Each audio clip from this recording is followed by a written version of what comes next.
दररोज निष्पक्ष व ताज्या बातम्या पाहण्याकरिता चॅनलला लाईक आणि सबस्क्राईब करा।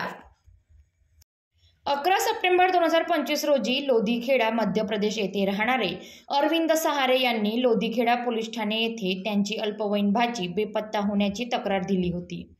त्यानंतर आज 13 सप्टेंबर 2025 रोजी नागपूर येथे सुरू असलेल्या वाहतूक विभाग पोलिसांद्वारे नाकाबंदी दरम्यान गोंडखरी टी पॉइंट या ठिकाणी नो एंट्री पॉइंट वरती MIDC झोनचे अंमलदार यांना मोटरसायकल क्रमांक MP 28ZL 0796 ही संशयित वाटल्याने गाडीवरील चालक सुभाष सुधाकर शिलू वय 19 वर्ष